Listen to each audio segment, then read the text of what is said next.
Buatkan jondo yang buatanku sendiri.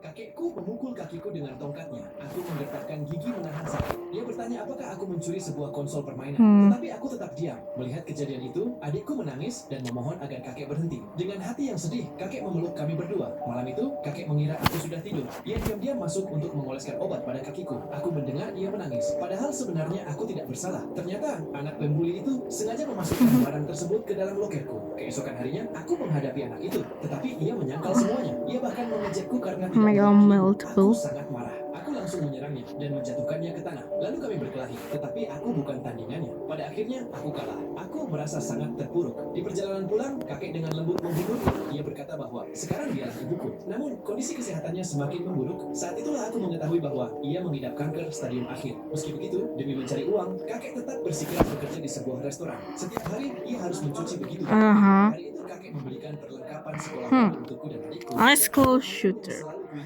Saat menyadari bahwa itu adalah hadiah terakhir darinya untukku, aku tidak bisa tersenyum.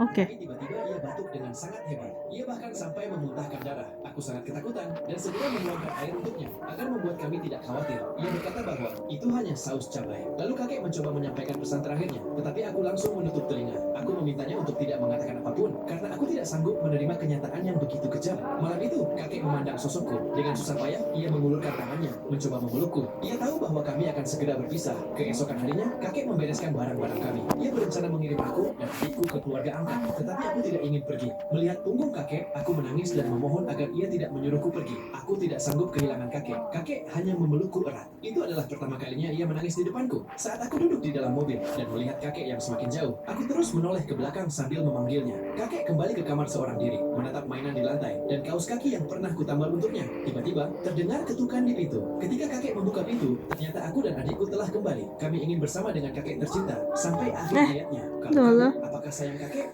Kakekku memukul kakiku dengan tongkatnya. Aku menggetarkan gigi menahan sakit. Ia bertanya. Saat pria ini pulang ke rumah, ia mendapati anjing kesayangannya yang sedang hamil tergeletak di lantai, menggeliat kesakitan. Saat didekati, hatinya langsung terenyuh. Perut anjing itu membesar tidak wajar, terlalu besar, seperti balon yang hampir meledak. Bahkan untuk sekadar membalikkan badan pun, ia sudah tidak mampu. Berjalan saja terasa begitu berat. Tanpa pikir panjang, ia segera membawanya ke rumah sakit hewan untuk pemeriksaan terakhir. Namun hasilnya membuat semua orang terkejut. Ternyata ada terlalu banyak anak anjing di dalam perutnya. Bahkan salah satunya berukuran jauh lebih besar dari yang lain. Dokter pun mengambil keputusan cepat. Meski belum waktunya melahirkan, operasi sesar darurat harus segera dilakukan. Dan benar saja, yang terjadi setelahnya sungguh di luar dugaan. Anjing itu melahirkan 18 anak sekaligus. Anak yang paling dekat dengan jalan lahir sudah mulai membengkak. Jika terlambat sedikit saja, mungkin nyawanya tidak akan tertolong. Setelah operasi, sang ibu benar-benar kelelahan. Ia bahkan tidak sanggup merawat semua anaknya. Dengan penuh kasih, pria itu turun tangan. Dia memakai sarung tangan dan dengan sabar membantu memberi makan satu persatu anak anjing tersebut. Hari demi hari berlalu. Saat sang induk mulai pulih, ia perlahan kembali merawat anak-anaknya sendiri. Seminggu kemudian, keajaiban kecil pun terjadi. Anak anjing yang sempat membengkak kini sudah pulih dan tumbuh sehat seperti saudara-saudaranya. Sebuah perjuangan hidup yang mengharukan dan bukti bahwa kasih sayang bisa menyelamatkan. Guru meminta anak itu. Cewek ini lagi di pesawat buat pulang ke rumah. Tiba-tiba ibunya nelpon kalau calon suaminya bakal jemput di bandara. Masalahnya dia belum siap sama sekali dan pesawat. Udah lah, buangin aja ini. Langsung cuci muka. Done. And what's kayaknya ini kurang rapi deh.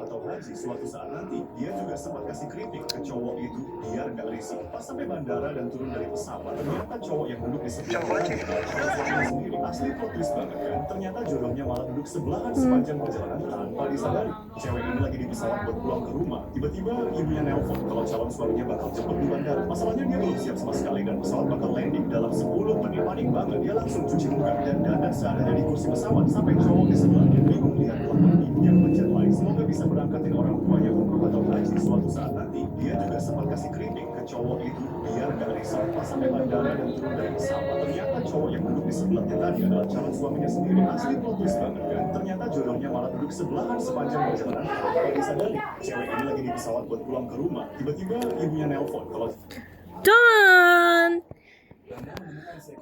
The skill. terkejut. Lalu segera Test menyuruh skill. melepaskan ular berbisa itu. Namun ular tersebut berkata kepada Ana, "Aku terluka dan kakak perempuanmu sengaja menangkapku untuk menakut-nakutimu." Ternyata Ana adalah seorang yatim piatu. Pada hari ketika ia seharusnya diadopsi, kakak perempuannya dengan sengaja menguncinya di kandang anjing dan mencuri kalungnya agar bisa menggantikan posisi Ana dan diadopsi oleh keluarga kaya tersebut. Ana berteriak meminta tolong, tetapi tidak ada seorang pun yang datang. Untungnya ada sebuah lubang di kandang itu. Ana berjuang merangkak keluar melaluinya dan berlari menemui keluarga kaya itu untuk mengungkapkan kebenaran. Namun kakak perempuannya sudah tiba lebih dulu. Ia berbohong dengan mengatakan bahwa Ana tidak ingin diadopsi dan memilih untuk tetap tinggal. Orang tua angkat itu mempercayainya dan langsung pergi bersama Bye. Ana mengejar mereka cukup lama, tapi akhirnya harus menyerah dalam keputusasaan. Dengan hati yang hancur, ia pergi sendirian ke halaman belakang dan melihat seorang anak And done when I menghampirinya untuk menghentikannya, lalu dengan lembut mengusap sayap burung. Ajaibnya, burung yang hampir mati tersebut hidup kembali. Anak laki-laki itu sangat terkejut dan bertanya kepada Ana apakah ia ingin pulang bersamanya. Begitulah Ana akhirnya memiliki keluarga baru. Saat itu ia merasakan kebahagiaan yang belum pernah ia rasakan sebelumnya. Namun tiba-tiba seorang finally.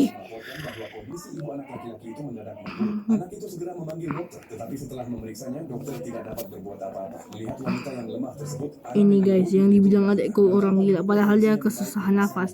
Kemudian Ana melihat sebuah bunga dalam pot di samping tempat tidur yang sudah layu. Sehingga ia pergi keluar untuk mengambil pot bunga segar yang baru. Tanpa diduga ia bertemu dengan kakak perempuan yang kejam dan orang tua angkatnya di sana. Situasinya terbongkar. Sang kakak menuduh Ana mencuri bunga tersebut. Orang tua angkatnya sangat membenci perilaku seperti itu. Mereka bukan hanya menolak mendengarkan penjelasan Ana, tetapi juga menghancurkan pot bunga itu di tempat sebelum pergi dengan marah. Ana menahan air matanya, memperbaiki pot bunga itu, lalu memberikannya kepada wanita yang baru saja pulih tersebut. Sang wanita sangat tersentuh dan segera memutuskan untuk mengadakan sebuah pesta besar. Dan secara resmi mengumumkan pengangkatan Ana sebagai anaknya di hadapan para bangsawan dan tokoh ternama. Sementara itu, orang tua angkat kakak perempuan itu segera menerima undangan pesta tersebut. Mereka berencana membawa sang kakak ke acara itu untuk berkenalan dengan putri baru dari keluarga kaya tersebut. Pada hari pesta, mereka dengan gembira memperkenalkan sang kakak kepada berbagai bangsawan. Namun tepat saat itu, Ana muncul mengenakan gaun pesta yang sangat indah dan tampak begitu memukau. Sang kakak dan orang tua angkat itu terpaku di tempat, lalu terkejut hingga tidak mampu mengucapkan.